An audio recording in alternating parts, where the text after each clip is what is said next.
തെമ്മാടിയുടെ കൂടെ കെട്ടി പൊറുക്കാനാണോടി നീ കുറ്റിയും പറിച്ചു പോകുന്നത്? മേലെ അടുത്ത് വീട്ടിലെ വിഷ്ണുദത്തൻ അവന്റെ വാമഭാഗത്ത് നിറപുഞ്ചിരിയോട് കൂടി നിൽക്കുന്ന വൈദേഹിയെ നോക്കി പതിയെ ചോദിച്ചു. അവൾ പക്ഷേ അവനെ ഗൗനിക്കുക പോലും ചെയ്യാതെ കൊണ്ട് ഫോട്ടോയ്ക്ക് പോസ് ചെയ്യുകയാണ്. വെച്ചിട്ടുണ്ടടി, നീ വീട്ടിലേക്ക് തന്നെയല്ലേ പോരുന്നത്? ഇത്തവണ അവനാണെങ്കിൽ അവൾക്ക് കേൾക്കാൻ പാകത്തിനാണ് പറഞ്ഞത്. അവളുടെ മൗനം അവനെ വീണ്ടും ചൊടിപ്പിച്ചു. അവളുടെ തോളിലൂടെ കൈയിട്ടുകൊണ്ട് തന്നോട് ചേർത്ത് നിർത്തിയപ്പോൾ വൈദേഹിക്ക് നന്നായി വേദനിച്ചു. പക്ഷേ അവൻ അല്പം കൂടി അവളെ തന്നിലേക്ക് ചേർത്തു. വിഷ്ണു ഏട്ടാ, എനിക്ക് വേദനിക്കുന്നു, അവൾ മെല്ലെ പറഞ്ഞു. അപ്പോഴേക്കും വിഷ്ണുവിൻ്റെ മൂത്ത പെങ്ങളായ രാധികയും ഭർത്താവ് രാജേന്ദ്രനും കൂടി അവിടേക്ക് വന്നു. മോനെ, ഇറങ്ങാൻ സമയമായിട്ടോ, ഇനി മതിയെടുത്തത്, ബാക്കിയൊക്കെ വീട്ടിൽ ചെന്നിട്ടാവാം. അവർ അത് പറയുമ്പോൾ വൈദേഹിയിൽ ഒരു വിറയൽ പടർന്നു. അത് മെല്ലെ അവനിലേക്കും കൂടി പടർന്നു. അച്ഛനെയും അമ്മയും ഒക്കെ അവൾ അവിടെ ആകെ തിരഞ്ഞു. ഓഡിറ്റോറിയത്തിലാണ് അവർ എല്ലാവരും. അവൾ മെല്ലെ അവിടേക്ക് ചെന്നു. അമ്മേ, എന്താ അമ്മാളൂട്ടാ?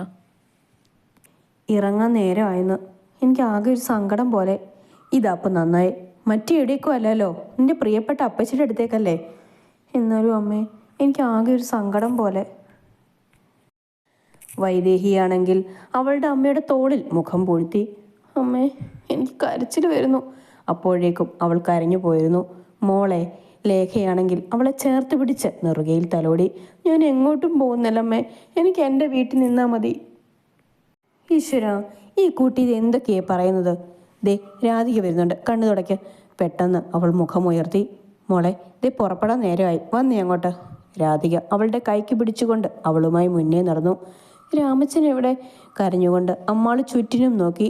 ആരോടോ സംസാരിച്ചു കൊണ്ട് നിൽക്കുന്ന അച്ഛൻ്റെ അടുത്തേക്ക് അവൾ മെല്ലെ നടന്നു. അമ്മാവ, ഇറങ്ങാൻ നേരമായിന്ന്, രാധിക പറഞ്ഞതും ആ മനുഷ്യൻ മകളെ ഒന്ന് നോക്കി. കരഞ്ഞു കലങ്ങിയ മിഴികളോടുകൂടി നിൽക്കുകയാണവൾ. അമ്മാളു, എൻ്റെ കുട്ടി പോയിട്ട് വാ. അച്ഛനും അമ്മയൊക്കെ ചേർന്ന് വൈകുന്നേരം അങ്ങോട്ട് എത്തും കേട്ടോ. അയാൾ തോളിൽ തട്ടി മകളെ ആശ്വസിപ്പിച്ചു. അപ്പോഴേക്കും കേട്ടു കുറച്ചകലെ ആൽമരത്തണലിൽ മാറ്റിയിട്ടിരുന്ന വൈറ്റ് കളർ ഇന്നോവ ക്രിസ്റ്റയിൽ ഇരുന്നു കൊണ്ട് നീളത്തിൽ ഹോൺ മുഴക്കുന്ന വിഷ്ണുദത്തനെ. മോളെ, നമുക്ക് പോയാലോ? വിഷ്ണു വണ്ടിയിൽ കയറിയിട്ടോ. നീയാണോ വണ്ടി ഓടിക്കുന്ന വിഷ്ണുവേ? എവിടെ കണ്ണൻ? അവനെ ഇങ്ങോട്ട് വിളിക്ക്. രാധിക തലയകത്തേക്ക് ഇട്ടുകൊണ്ട് നോക്കി. ചേച്ചി, ഞാനിവിടെയുണ്ട്. നമ്മളോട് ദേ അവരുടെ ഒപ്പം പോരാനായിട്ടായിട്ട് പറഞ്ഞത് കണ്ണനായിരുന്നു അത്. രാധുവേച്ചി, അളിയൻ്റെ ഒപ്പം പോരെ, ഈ വണ്ടി ഞാനും അമ്മാളും മതി, അവൻ കൽപ്പിച്ചു കഴിഞ്ഞു. അയ്യോ, അത് വേണ്ട, രാധുവേച്ചി കൂടി ഉണ്ടെങ്കിൽ മാത്രമേ ഞാൻ ഈ കാറിൽ വരൂ, അമ്മാള് പേടിയോടെ പറഞ്ഞു. അത് കണ്ടതും അവൻ തൻ്റെ കടപ്പല്ലി ഞെരിച്ചു. അപ്പോഴേക്കും അമ്മാളുവിൻ്റെ അച്ഛനും അമ്മയും ഒക്കെ ചേർന്ന് നിർബന്ധിച്ചുകൊണ്ട് അവളെ അവൻ്റെ ഒപ്പം കയറ്റി. ഒന്ന് വലം വെച്ച് തിരിച്ചുകൊണ്ട് ദത്തൻ്റെ വണ്ടി അവിടെ നിന്നും പൊടിമണലുകൾ പറത്തിക്കൊണ്ട് ചീറിപ്പാഞ്ഞുപോയി. ഇനി എന്നെ കൊല്ലം കൊണ്ടുപോകണോ? ഈശ്വര, ഇന്ന് തന്നെ എൻ്റെ പുക കണ്ടേ തീരു നിനക്കല്ലേ? പിറുപിറുത്തുകൊണ്ട് അവൾ അരികിലിരുന്ന വിഷ്ണുദത്തനെ ഒന്ന് പാളി നോക്കി. അവനാണെങ്കിൽ നേരെ മുന്നിലേക്ക് നോക്കിക്കൊണ്ട് തന്നെ വണ്ടി ഓടിച്ചുപോയി.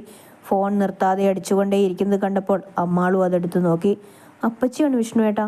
അവൾ ഫോൺ എടുത്ത് ആൻസർ ബട്ടണിൽ പ്രസ് ചെയ്യാൻ ഭാവിച്ചതും വിഷ്ണു അത് തട്ടിപ്പറിച്ചു മേടിച്ചു. എന്നിട്ട് അവളെ നോക്കി കണ്ണു പൊട്ടിപ്പോകും മട്ടിൽ 4 ചീത്ത വിളിച്ചു. ഈ വിവാഹത്തിൽ നിന്ന് പിന്മാറണമെന്നുള്ളത് നിന്നോട് പലതവണ ആവർത്തിച്ച് ആവശ്യപ്പെട്ടതല്ലേടി ഞാൻ? വണ്ടി കൊണ്ടുപോയി ഒതുക്കി നിർത്തിയ ശേഷം അവൻ അമ്മാളുവിനെ നോക്കി ചോദിച്ചു. അപ്പച്ചി വന്ന് അച്ഛനോട് ആവശ്യപ്പെട്ടത് കൊണ്ടാണ് വിഷ്ണു ഏട്ടാ, ഞാൻ ഒരുപാട് പറഞ്ഞു. നിർത്തടി പുല്ലേ, അവളുടെ ഒരു കുമ്പസാരം. ഞാൻ സത്യമാണ് പറഞ്ഞേ, ഒരുപാട് ഞാൻ അവരോട് പറഞ്ഞു നോക്കി. അതും പറഞ്ഞുകൊണ്ട് അമ്മാളു കരയാൻ തുടങ്ങി. എന്നിട്ട് എന്താടി എല്ലാവരും കൂടെ നിന്നെ എൻ്റെ തലയിൽ കെട്ടിവെച്ചു തന്നത്? മോശം പിടിക്കാൻ ഓരോരോ വയ്യാവേലി. വളർത്താൻ പറ്റുമില്ലെങ്കിൽ വല്ല കായിലോ കയത്തിലോ കൊണ്ട് മുക്കി കൊല്ലാറുള്ളതിന് അയാൾ എനിക്കിട്ടേ മത്തിച്ചു. കലി കയറി പിന്നെയും അവൻ വായിൽ വന്നതെല്ലാം പറഞ്ഞു. വിഷ്ണു ഏട്ടാ, ഇങ്ങനെയൊന്നും പറയല്ലേ, എനിക്ക് സഹിക്കാൻ പറ്റുന്നില്ല.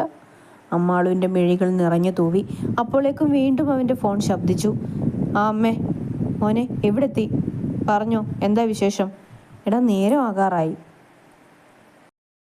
സമയത്തിന് ഗൃഹപ്രവേശം നടത്തിയില്ലെങ്കിൽ അമ്മാളുടിക്ക് ആയുർദോഷമുള്ളതാണേ. പണിക്കൊരു പ്രത്യേകം പറഞ്ഞിട്ടുണ്ട് സൂക്ഷിക്കണമെന്ന്. എന്നാൽ പിന്നെ കുറച്ച് കഴിഞ്ഞ് വരാം. ദോഷം സംഭവിച്ച് ഇവളങ്ങ് തീർന്നാലേ ഞാനെങ്കിലും രക്ഷപ്പെടുമല്ലോ. മോശം, അവൻ പല്ലിഞ്ഞിരിച്ചുകൊണ്ട് അമ്മാളുവിനെ നോക്കി. അവൻ പറയുന്ന ഓരോ വാക്കുകളും അവളുടെ ഉള്ളിൽ കൂരമ്പ് പോലെ തുളഞ്ഞു കയറി. എൻ്റെ സ്വത്തും പണവും കണ്ടില്ലടി നിന്റെ അപ്പം നിന്നെ എനിക്ക് തന്നത്. നീയും അത് മോഹിച്ചു അല്ലടി ഈ വിവാഹത്തിന് സമ്മതം മൂളിയത്? വണ്ടി മുന്നോട്ടെടുത്തുകൊണ്ട് വിഷ്ണു ഒരുതരം പുച്ഛഭാവത്തിൽ അവളെ ഉറ്റുനോക്കി. മറുപടിയൊന്നും പറയാതെ അമ്മാളു ഇരുന്ന് കണ്ണുനീർ വാർത്തു. നിന്റെ തന്തയാണോ പറഞ്ഞു തന്നത് ഇങ്ങനെ പൂങ്കണ്ണീരൊഴുകിയിരിക്കാൻ? അങ്ങനെ എൻ്റെ മനസ്സിൽ കയറിക്കൂടാമെന്ന് വിചാരിക്കലടി, വെറുതെയാ. ഈ വിഷ്ണു നിന്നെ ഒരിക്കലും സ്നേഹിക്കില്ലടി. വെറുപ്പാണ് എനിക്ക് നിന്നോടും നിന്റെ തന്തയോടുമെല്ലാം, പറഞ്ഞുകൊണ്ട് അവൻ വണ്ടി വേഗത്തിൽ ഓടിച്ചുപോയി. മേലടുത്ത വീട്ടിലെ ഇളയ മരുമകളാണ്.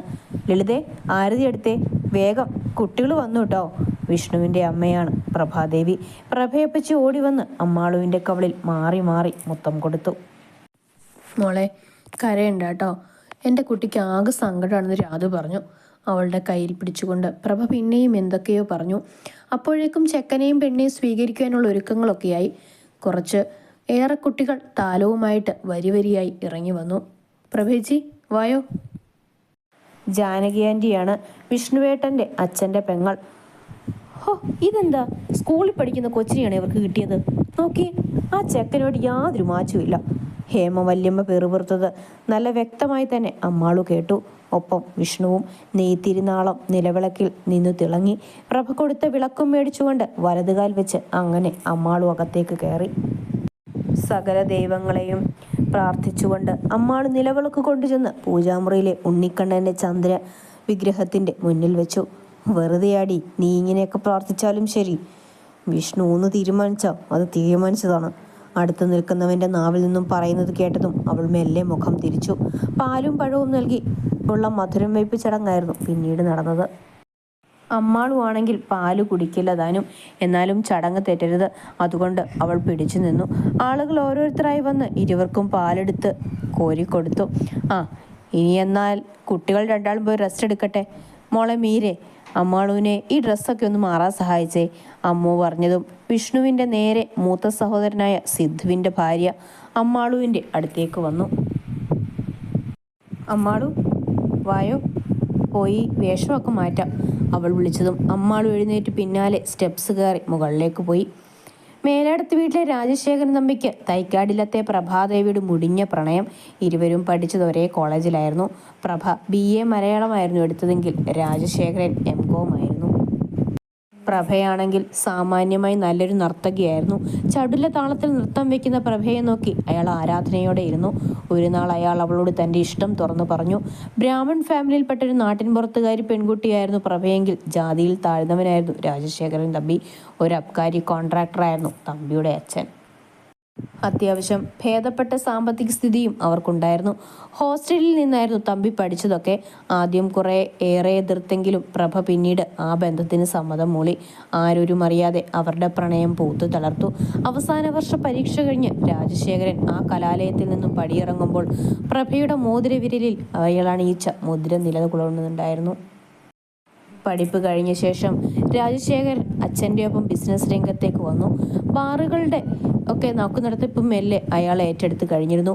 ബിസിനസ്സൊക്കെ സാമാന്യം ഭേദപ്പെട്ട നിലയിലേക്ക് വളർന്നു വലുതായി. എത്ര തിരക്കുണ്ടെങ്കിൽ പോലും അയാൾ തൻ്റെ പെണ്ണിനെ കാണാൻ വേണ്ടി 2 ആഴ്ച കൂടുമ്പോൾ കോളേജ് പഠിക്കലെത്തും. അങ്ങനെ തരക്കേടില്ലാതെ രണ്ടുപേരും ഒപ്പം അവരുടെ പ്രണയവും മുന്നോട്ട് പോയി.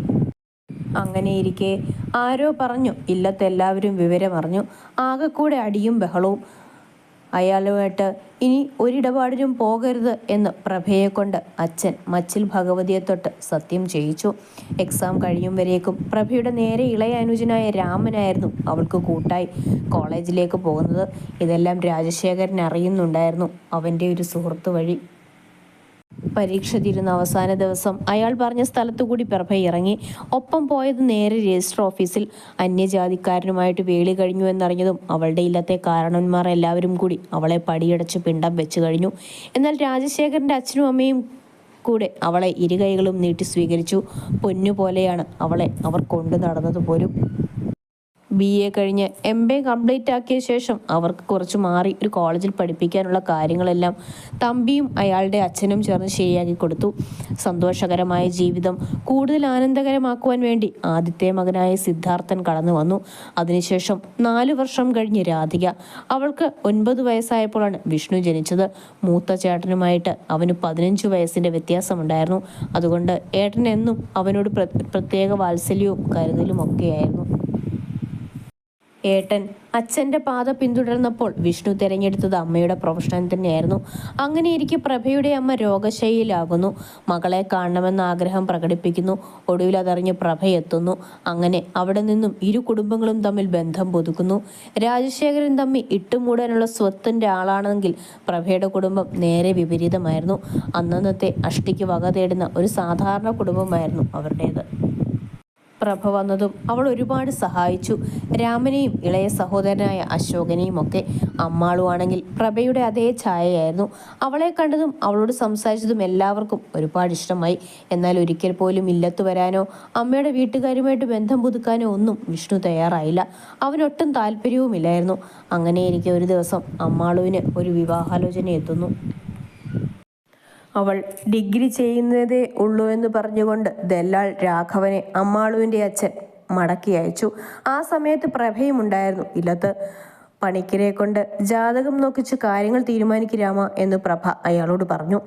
അടുത്ത ദിവസം കാലത്തെ ജാതകം നോക്കിക്കാൻ ചെന്ന രാമൻ ഞെട്ടിപ്പോയി. മോൾക്ക് 7 പാമ്പുമുണ്ടത്രേ.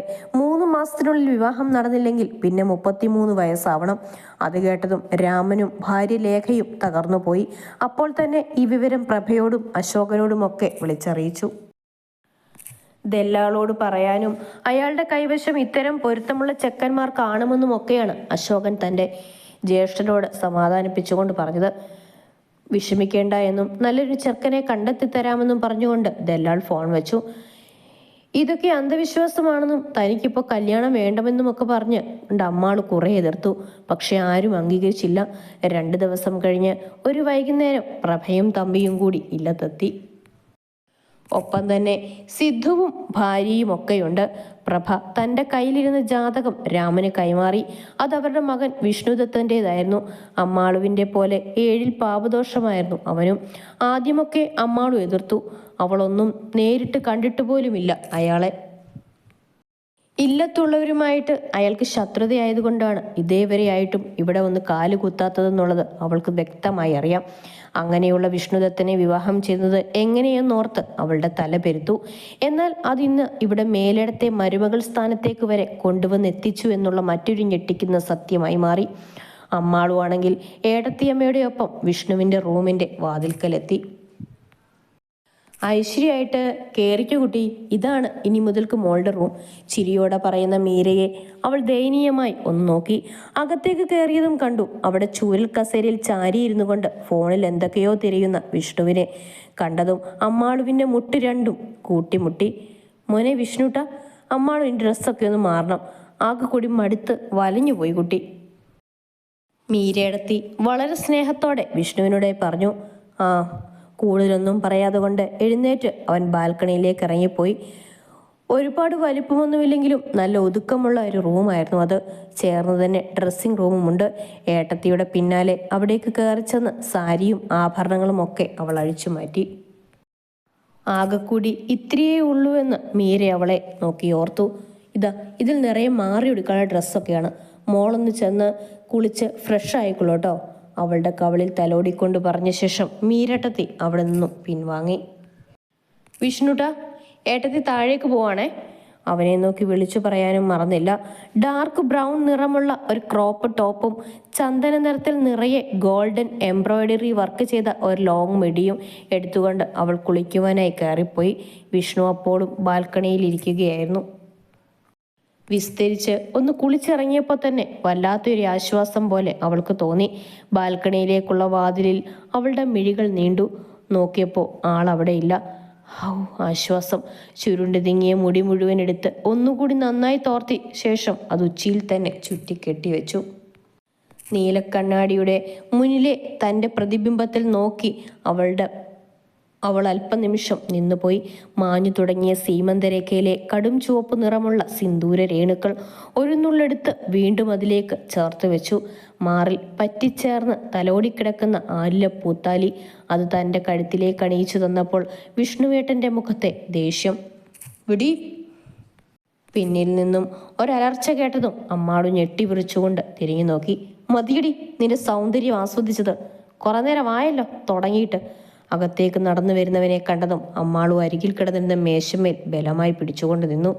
വിഷ്ണുവേട്ടാ, ഞാൻ കുളിച്ചു കഴിഞ്ഞപ്പോൾ വെറുതെ, അവൾ വാക്കുകൾക്കായി പരതി. ഇവിടെ നിന്ന് താളം ചവിട്ടാതെ വേഗം താഴേക്ക് ഇറങ്ങിപ്പോടി, അവൻ പറഞ്ഞു പൂർത്തിയാക്കും മുന്നേ അമ്മാളു ഇറങ്ങി ഓടിക്കഴിഞ്ഞിരുന്നു. ശേഖരൻ തമ്പിക്ക് ഒരനുജനും മൂത്ത 2 സഹോദരിമാരുമാണുള്ളത്.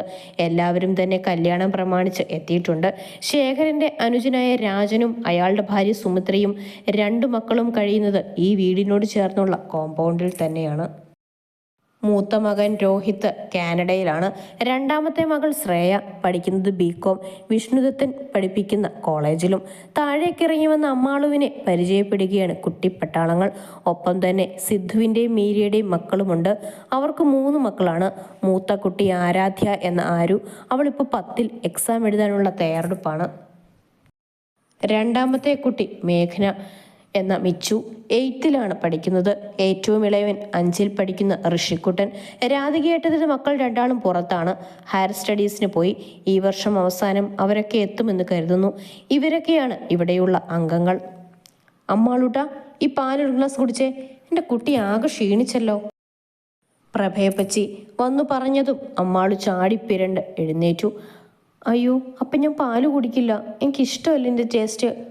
ഓ, അത് അപ്പയ്ക്ക് അറിഞ്ഞൂടായിരുന്നു മോളെ. സാരില്ല കേട്ടോ, അപ്പം ഇത് കൊണ്ടുപോയി വിഷ്ണുവിന് കൊടുക്കാം, അവൻ കുടിച്ചോളും. അതും പറഞ്ഞുകൊണ്ട് അവർ മുകളിലെ സ്റ്റെപ്പ് കയറാൻ ഭാവിച്ചതും കണ്ടു അച്ഛനോടൊപ്പം ഇറങ്ങി വരുന്ന വിഷ്ണുവിനെ. അമ്മാളു കുട്ടികളുടെ ഇടയിൽ പിന്നിലായി നിന്നു.